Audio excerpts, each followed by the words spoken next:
Hi, ladies. I am so excited for today's topic because a huge part of being a divine feminine and knowing your worth is knowing who's worthy enough to be in your presence. We're going to discuss how we can apply these principles to release ourselves from toxic situations, improve the situations that we are not ready to move on from, and to attract better relationships into our lives, whether they are romantic or platonic. The reason that we find ourselves in these cycles, we call them trauma cycles. We find ourselves in these cycles of being with men who are no good for us, being around women who we can't stand and they can't stand us. Just a lack of quality relationships in our lives. The reason that that happens to us is because there is a core wound that has gone unaddressed. As we go through the Divinely Her series, and as you raise your self-concept and heal your past traumas, these relationships are going to become more and more unaligned with who you are, who you resonate with. If you find yourself in a situation where you need to leave a toxic relationship, but you're struggling to leave, if you find yourself in a situation where you don't want to leave the person you're with, you just want them to treat you better, even if they're going as far as cheating on you, we're going to address that as well. Or if you find that you're having trouble finding friends of value, female friends, any kind of friends, just friends who value you and resonate with how you want to be treated, it's all going to fall under today's topic. So stay tuned. Hi, ladies. My name is Jasmine Rich. I am an identity healer and a subconscious mind healer.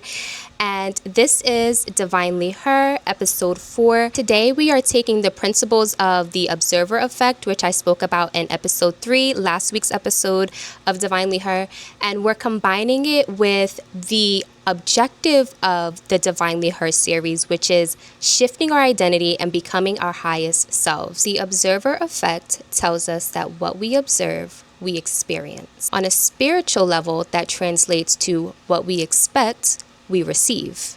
What we assume becomes what we attract. Where we shift our focus is what our reality becomes. Reality is our mirror.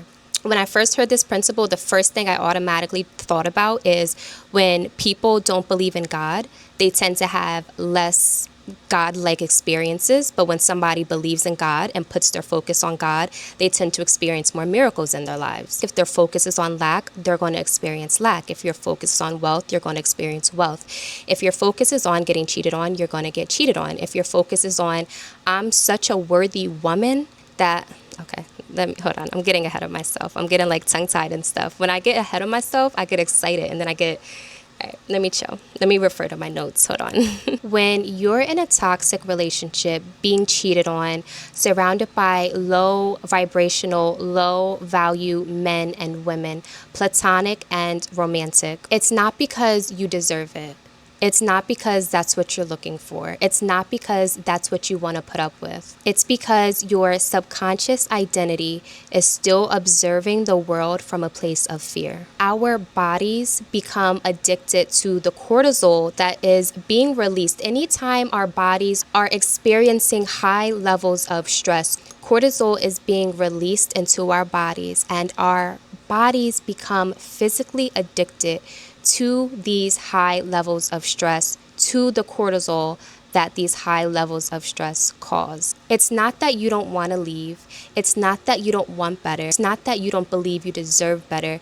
It's just that you're having an internal battle where despite what you want, your body is still physically addicted. Your subconscious mind is still physically addicted to the chaos. As we move through Divinely Her, I promise you I can help you release that addiction. I know that's a big claim to make, but I have that much faith in our journey, okay? So when you observe your relationships from the lens of, I get abandoned, I get taken advantage of, people leave me, I'm not good enough, your nervous system and your vibrations are subconsciously going to create those scenarios. Divinely Her is all about the version of you who observes your relationships from a lens of power, through worthiness, through discernment. When that version of you becomes the core observer everything in your reality is going to shift. Leaving a toxic relationship isn't about strength, it's about identity.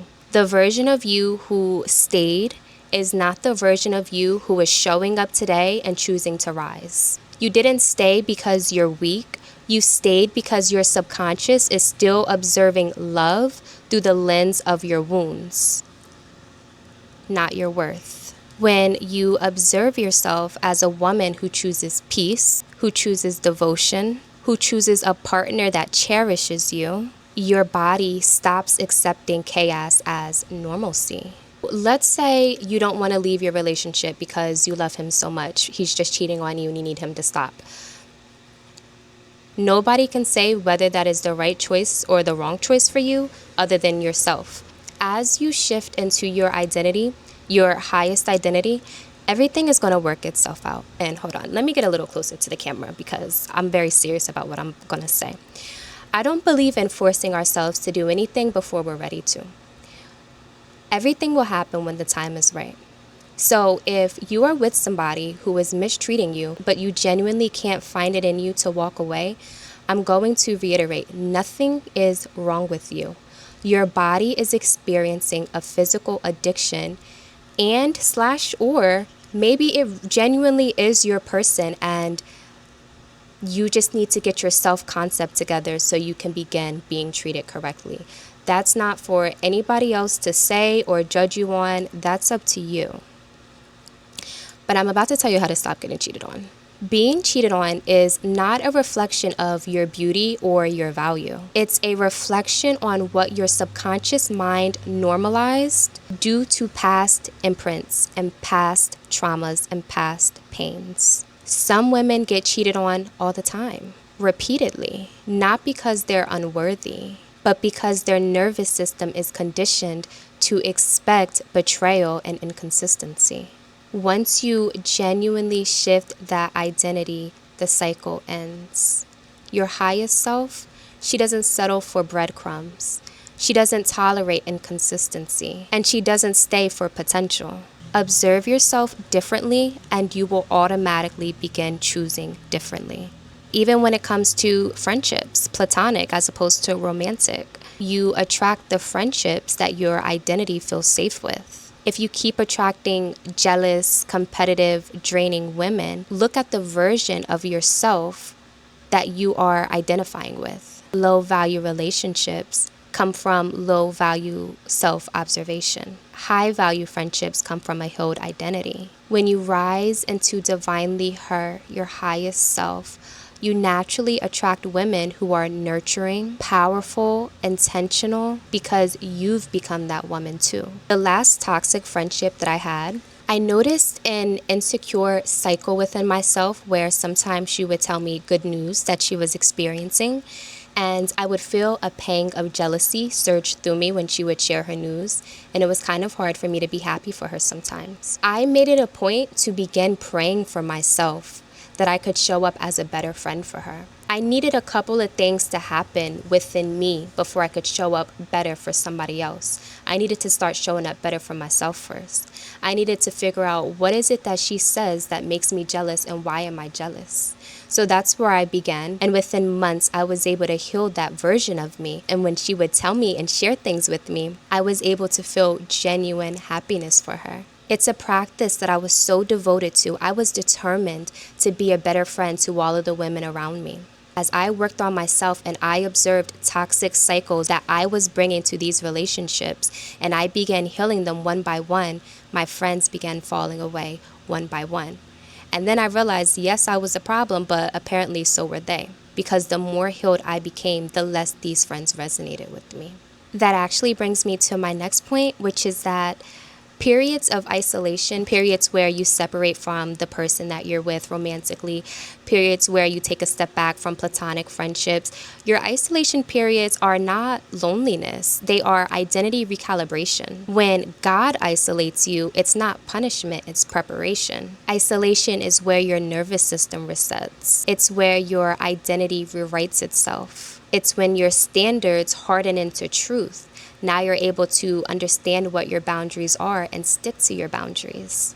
You're able to recognize what's your energy and what's outside energy that's influencing you, because you're able to sit with and in your energy and really get a feel for who you are and what you desire and what you bring to this world. What you bring to this world, what you bring to your relationships, how you show up for people, how you show up for yourself. If you try to heal while being surrounded by the same people, the same energies, the same chaos, the old identity is going to keep pulling you back. Your isolation period is not meant to break you. It's meant to reveal who you truly are. So here are the actions we're going to take to heal the observer and align our identity with our highest self, instead of the self that gets cheated on, the self that can't leave a toxic cycle, the self that attracts low vibrational friends. It's so important to remember that what we feed our subconscious mind is the most important thing. After a certain amount of time, the subconscious mind doesn't listen, it becomes. As of today, I want you to step into the role of the observer who expects loyalty, who expects love, who expects sisterhood, who expects a reality that matches your divinity. Okay, so I'm going to share a practice that you can implement. But the thing is, subconscious mind healing, subconscious mind reprogramming, ladies, it takes work. This is why I speak in my videos that our spirituality and manifestation is like training a muscle. You have to show up for yourself day after day after day. It's not going to happen the first time that you decide, I don't want to get cheated on anymore. You have to embody the version of you who does not tolerate it anymore. And you have to remember, you're coming from a hurt, wounded space. You're coming from trauma. You're overcoming a physical addiction that's occurring within your body. Do you know how hard it is to break an addiction? You have to choose to show up for yourself every single day. You have to choose to be bigger than and better than the addictions that are going on inside of you that keep you running towards these toxic relationships. You have to want healing. You have to want divine, genuine love. You have to want healthy friendships and relationships more than you want to be comfortable, because you're going to go through a period of discomfort as you transition from your traumatized self to your healed self. You have to want it. Some techniques that I would recommend to be able to make this shift into a healed observer, an observer who comes from a place of power and faith, instead of an observer who comes from a place of fear. Journaling to imprint your mind. Praying to imprint your soul, your spirit. EFT tapping to imprint your nervous system. Mirror work. Affirmations while you sleep. There's so many different tools and techniques. Figure out what works for you and do it and stick to it. I also was scrolling down TikTok the other day, and I did see this one video that I actually really liked, and I recommend it for all of us. So I'm going to do the practice with you right now. Count to 10 in your head, not out loud, and then when I say your name, say your name. We're going to do that. You're going to count to 10. Ready? Go. Say your name. And what happened when you said your name? You stopped counting. You focused on what was being said. And in the video, the guy goes on to say, this is why what we speak holds so much more weight than what we think. If we can catch ourselves having these negative, low vibrational thoughts of I'm not worthy, all men cheat, female friendship groups are never healthy, love's not for me. If we can catch ourselves when we're having these low vibrational thoughts and speak life into our desires in that moment instead, we will find so much power. Start telling yourself a better story right now, today, and moving forward. Revise old stories. If you are in a cycle of getting cheated on, write in your journal, I never get cheated on. I'm the creme de la creme. I'm God's favorite, and I'm every man's favorite too. All right, well, that one might be a bit much. Figure out what works for you. Happy subconscious mind healing, happy subconscious mind training, and happy manifesting. Like, we got this. We are divine, feminine, women, we are worthy.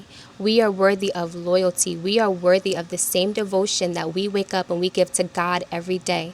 But first, give it to yourself. Be devoted to you. Be devoted to your journey of healing and strength and walking as your highest, best self every single day. Show up for yourself unapologetically. And if you're having a hard time doing that, first of all, stop saying you're having a hard time doing that. Stop even telling yourself that story. Be mindful about what you're feeding to your mind. Be mindful about who you say you are. Be mindful about what you say you can and cannot do, because your subconscious mind is always listening. Okay, bye, ladies. I love it here.